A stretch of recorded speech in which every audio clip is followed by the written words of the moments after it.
Yo, Super7, thank you very much for tuning in. Look what I got. It's Conan the Barbarian. This is by Super7.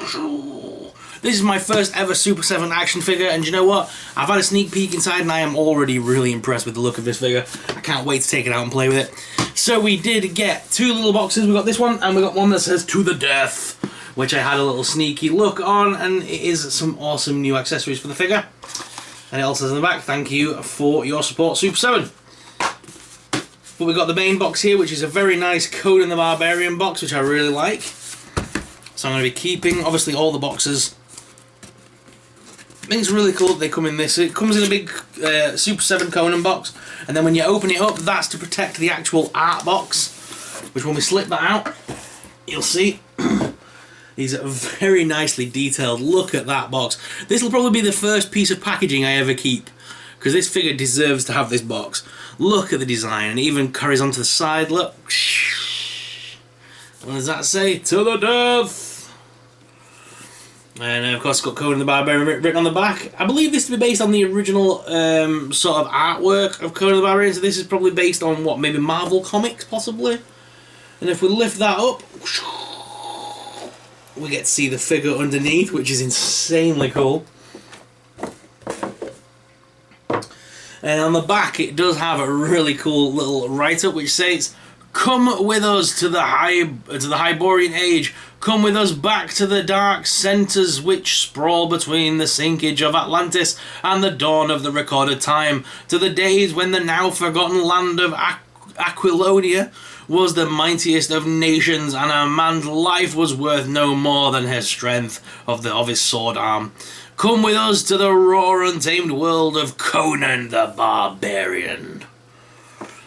Yeah, let's break him out of this packaging, guys. I almost don't want to open him, he looks that cool. I hope these scissors are sharp enough to open that without destroying the box. So I'm going to do this very carefully right now. There we go. I know, Super Sorrel being careful with the box. Insane. This is the most careful I've ever been with a box in my life. Oh, even the back of the box has got artwork. Look at that. Just plonk that down here. I don't even need my diorama for this review. I've got a great backdrop there with all the boxes. And here's Conan, guys. Oh, it just looks so good. So we've got the alternate head, which is really cool, because that means we can put a static look on his face, or we can have the screaming head. We've also got the pike, which is the big long stabby stick. I believe it's called a pike. And you've got his weapon, his sword. And then we need to snip these two things holding him in. So we've got one around the legs, around the back of the packaging, so I snip that. And I can snip the one from the back here as well.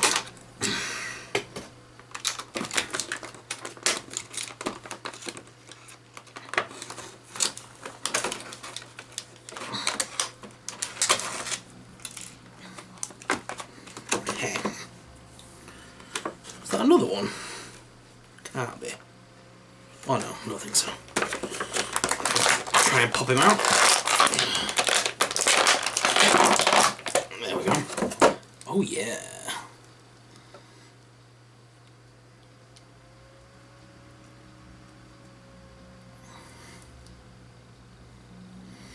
Oh, there's a clear band around his waist, but it's holding on the, it holds the sword in play. Oh no, because there's a clip. Oh, we can take that off then. I thought that this little white band was literally holding the sword in place, but it's not. The sword has got the dagger has got a little groove in it to hold it in place. So let me just get rid of those pieces of plastic. Pop the Conan box back together. Like I said, it will be keeping this.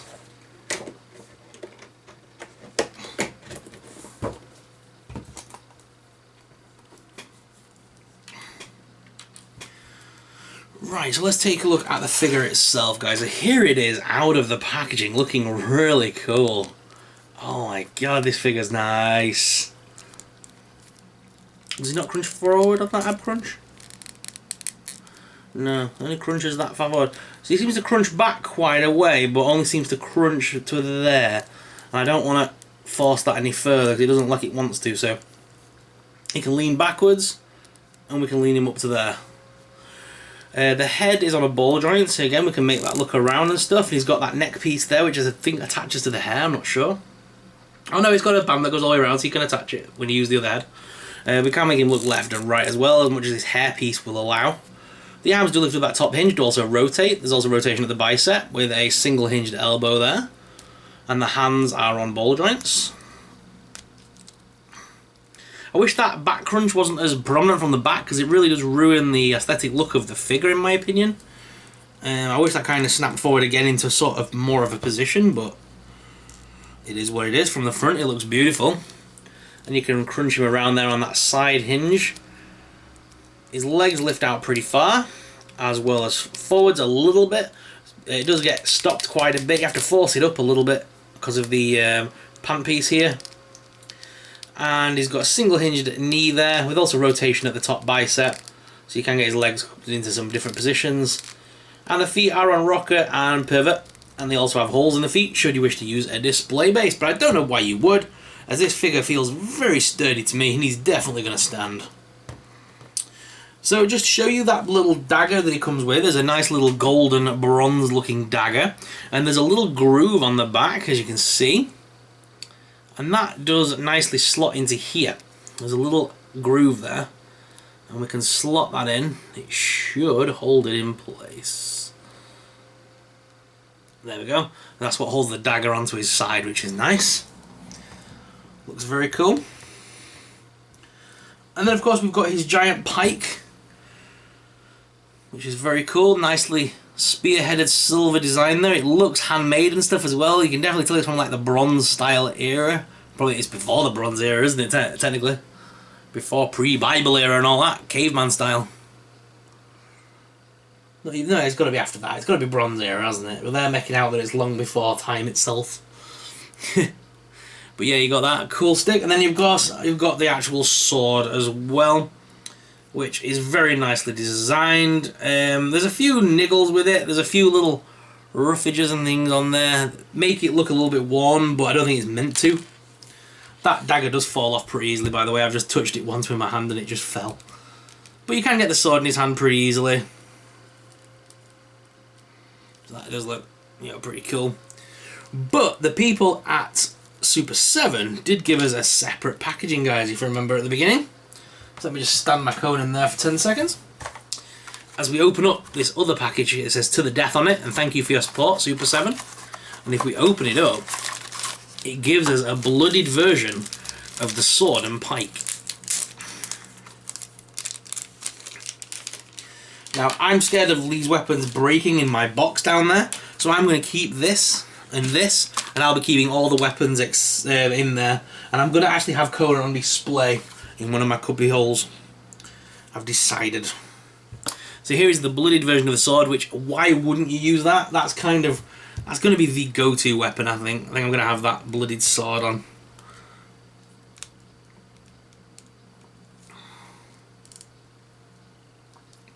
So why wouldn't you want CONAN with a giant bloodied sword?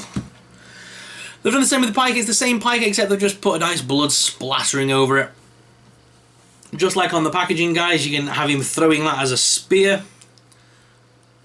I'll just pop that through his hand there, look. You can have him launching that as a spear. Or you could even have him dual wielding it as a pike. Because the way he's articulating and stuff is going to be very easily done.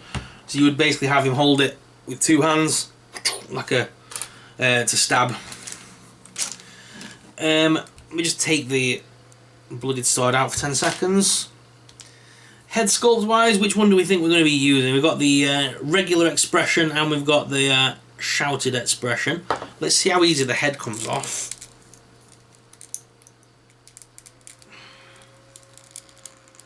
Ooh. So the head just pops off just like a Marvel Legends head would. You know, that necklace piece does just sit around there. He has got a couple of scuffage issues from the hair pieces. If we pop the other alternate portrait on. There we go. Ow. It's awkward because of the horns, it does stab you as you do it. But yeah, he's got just a static face on there, which I think will probably be the face I might use just for display. Don't particularly want him unnecessarily screaming all the time. Although it is a very nice face. You just don't need him screaming like an actual banshee at all times.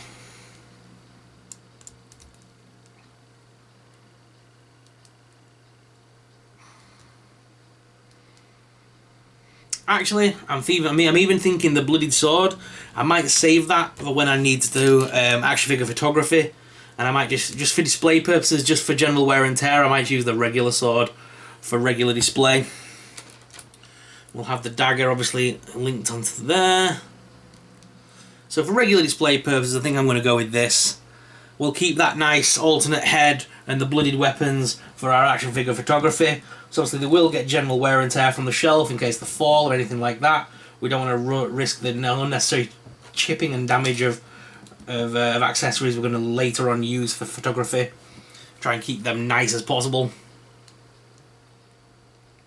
Yeah, because of that crunch on the back as well, like I was talking about, it does feel like the body's unnecessarily leaning backwards all the time. I kind of, when I'm standing him up, it feels like he's unnecessarily standing like this at all times, and you kind of want to relax him and have him hunched forward a little bit more. But that chest piece really doesn't look like it wants to go any further than that. But it looks silly like that. So when you kind of stand him up tall, you kind of pull the ab crunch up a little bit. I know that's how he's in the comic books. He does, he's a very broad-chested, standing up kind of guy, but I don't know. Literally, I'm just trying to pick fault at this point because the figure is beautiful, and as a reviewer, this is a great piece. It's my first Super 7 item, and I tell you what, it won't be my last. So let's head on down to the dash cam so you guys get an up-close personal look at Conan. For these demonstrations, sir, Beaker normally holds the weapon. I'm not annoying him, I'm just telling him of the rules around here. We must hold the weapons as the scientists to review them. He's not going to do anything to you, Beaker. Oh my. Maybe we should leave this one alone, Beaker. I'm sorry, Beaker, I didn't think you'd actually go and do it.